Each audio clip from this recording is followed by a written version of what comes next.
Hello guys, welcome back to the channel. Today I'm going to be showing you how to install, remove and then install a polybush on Project Zara.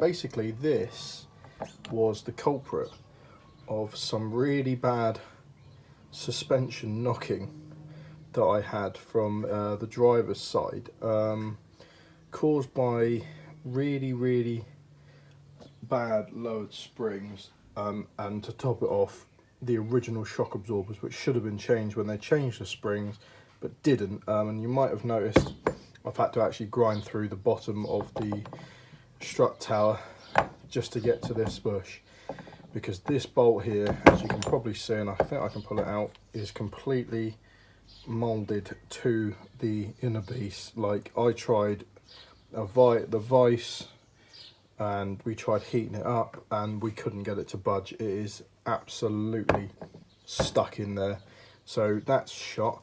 This was the one that came out of the passenger side one. It's okay, there's nothing really wrong with it. It's a little bit chewed, possibly, you know, it's old, it's as old as the car is, bless it, but it's not as bad as the driver's side. But obviously, because I was switching to polybushes, I decided to change both. Now I'm going to show you how I made this homemade tool and how to install these bushes. They're from Strongflex and they're really good. So I thought I'd start off by doing a little bit of science. Now, don't take my word for it, I'm not a race mechanic, but this is how I sort of view anything that's got strengthening potential, and how I think they should work on, you know, their molecular level. But basically, if we start with the rubber mount. Now, if you look directly down it, you can see that it's made up of pretty much three parts. You've got the outer ring, you've got the inner rubber, and then this metal tube, which obviously the bolt sits through that the shock absorber attaches to. Now, these are fine. Like, don't take my word for it. Don't sort of think, oh my god, my car's crap because it is. You know, some supercars even use rubber. Like, it's all to do with something called NVH, which is noise, vibration, harshness. And obviously, when car manufacturers sell cars, you know, you don't want to be going down the road and then complaining that your back and your head hurts because of all the noise and knocking and the vibration. So rubber is comfortable. It's you know, it's decent enough for road use, and hopefully they should last, but they do perish because rubber's not very good with the elements. But effectively, this is how I view its inside. The outer ring, the rubber, and that inner tube. Now, you can imagine the rubber, there's not enough filling the gaps, you know, but this is the strengthening potential of it. It's, you know, you can imagine as your shock absorber's going on down, this middle piece is trying to flex and move from side to side all the time. You know, it's designed to do that, but so it doesn't like break the strut tower or explode everywhere. But you can see that these are going to flex because there isn't enough of them, say, supporting it around the outside. You know, it's manufacturer quality. You know, I can just about move it with my fingers, which is fine. But if we move over to the polybush now, I'm not going to talk about like this being the best thing you can do, because obviously this is getting into like pro street sort of racing car territory. But obviously I'm not going to use solid, you know, metal mounts because it's not a racing car, it is the road. I do want some kind of, you know, nice ride-ish, even though the 350 is a bit of a track car project for me.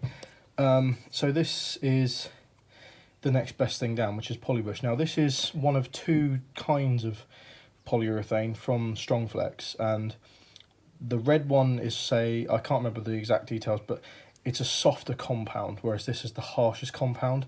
Now, I've done a sort of diagram, and you can see, compared to the rubber, this is how I view it. The outer ring, the middle poly bit, and the middle tube, look at how much more support that's going to have around it. This is how I feel it would look under a microscope. I've never seen it under a microscope, but this is how I feel it would look. And you can imagine, I mean, like, look, I can't even bend that with my hands, like, you know, like it's that solid.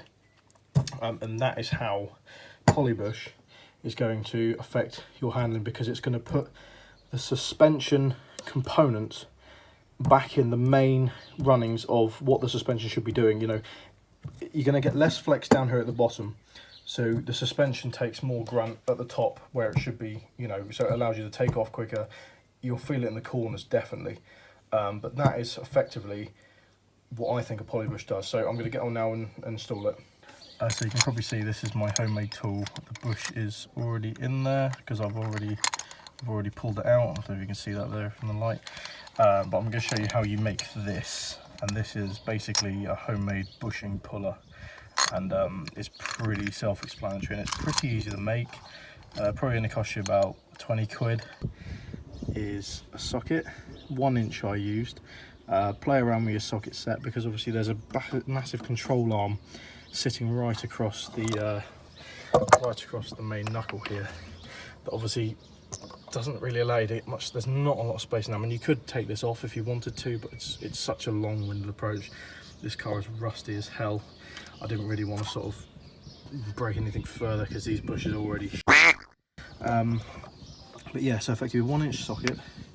You need the threaded bar, which is, I don't know the diameter of this. I'm really sorry guys, I wish I could tell you, but it was given to me by my uncle because he thought it'd be stronger than the stuff I was using, and he was right. But even so, you can see where I've used it, it's completely de-threaded that. Just be careful, like you might need to make 2 of these if you're going to do both at the same time.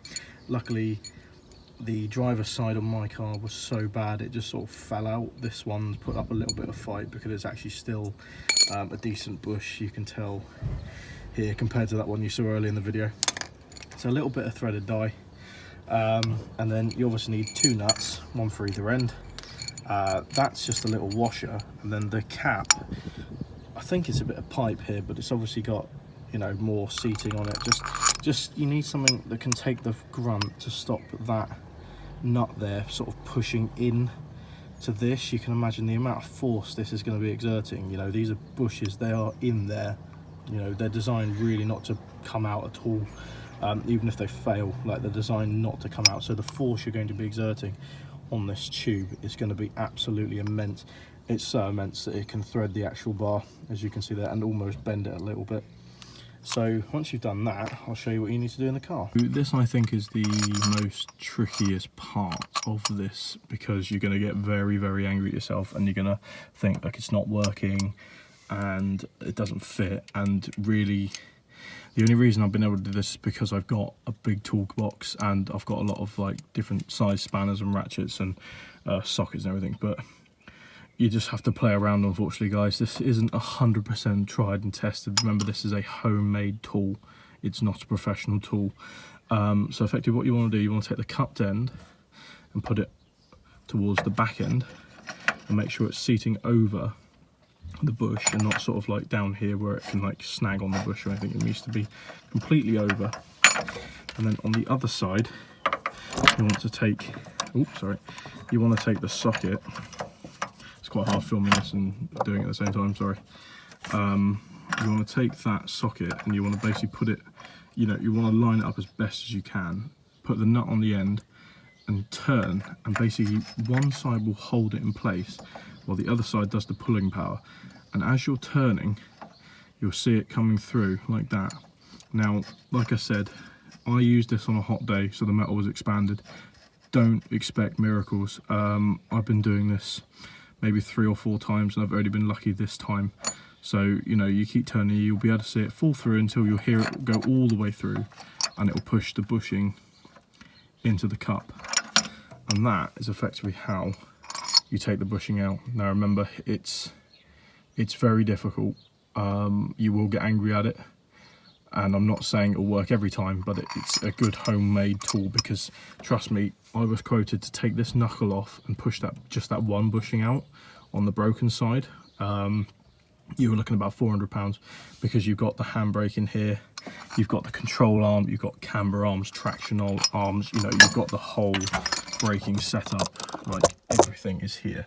Drop links to the roll bar, the control arm, you know, the suspension, the spring bucket. You've also got like the drive shaft, the differential in there, like, you know, there's a lot of stuff going on back here.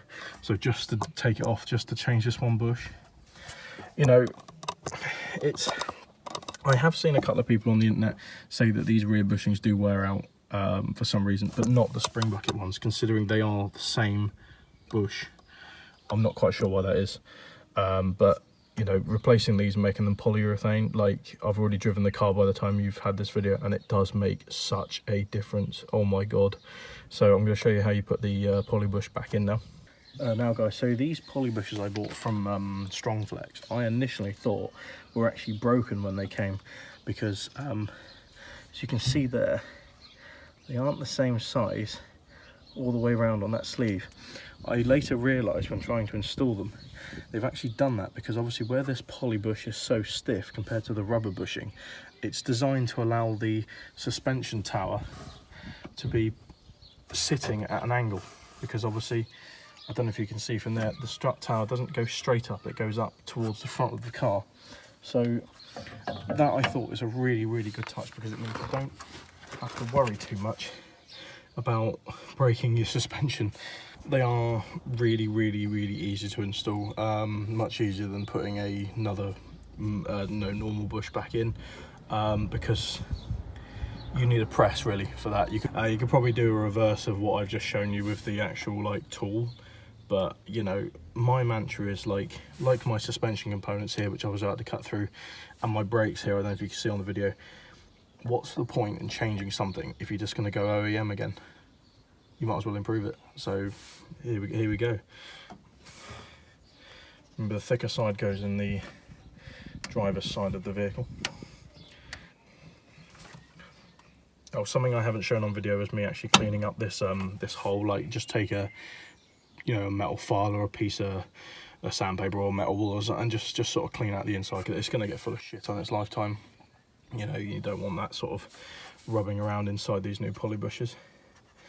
So they're in like that, and this bit's quite difficult. The way I do it was I use a clamp, just a little clamp, nothing too meaty, just to push those in and keep them seated, while you actually have to bash in the centerpiece, because this bit's the actual hardest bit to get in, because obviously this is designed to be airtight almost, you know. So I mean, you can try pushing it through. I'm having a little bit of luck there, but really you're probably going to need to get a hammer, which I'm going to go and get now. So I've got a mallet here, and I'm just going to note, if you've got the suspension still in, the shock absorber is a right pain in the arse. It likes to move around a bit. I'm just going to whack it through the middle. To do ever, I mean, even with like proper equipment, I don't think this is too easy to do. So there we go guys, the bush is back in. As you can see, it really snug. I found the best way was to wedge a socket of the same diameter just here, and then whack the metal pin straight through. I need to do just a bit of adjustment down there, but now all you need to really do is reattach the shock absorber, and you're pretty much ready to go, and hope you've done it the right way around.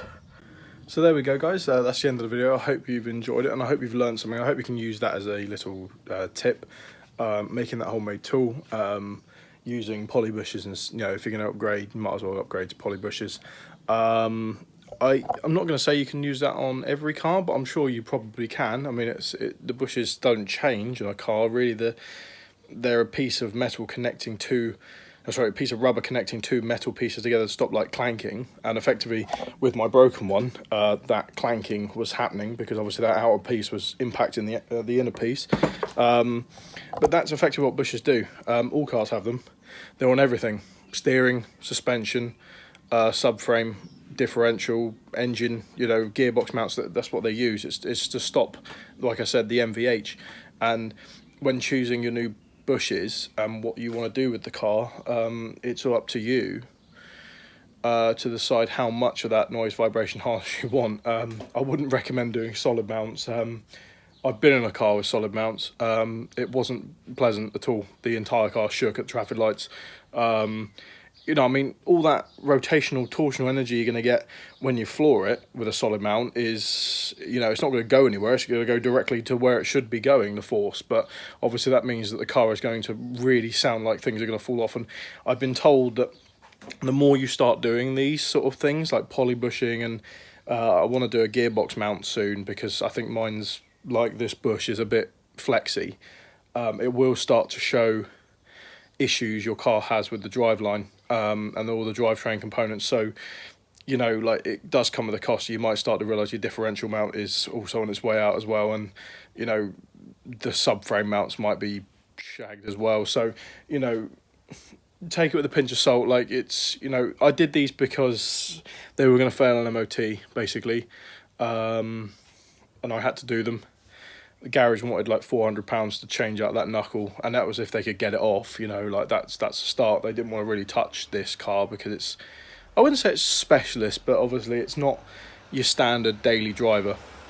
So yeah, I hope this video has been informative. Use it as a guide. I know there's one other guide on the internet that shows this exact same method with a 350z. I'd just like to do a quick shout out to my uncle, who basically supplied me with these, with, you know, the threaded bar and the cup and the socket to make it come out, because the stuff I was using, I've got it here if you want to have it, see how thin my thread was. It was just way too thin, and it was like, it was basically shredding every time and bending and snapping. So yeah, so I hope you enjoyed this video, guys. Don't forget to like and subscribe, and I'll see you in the next one.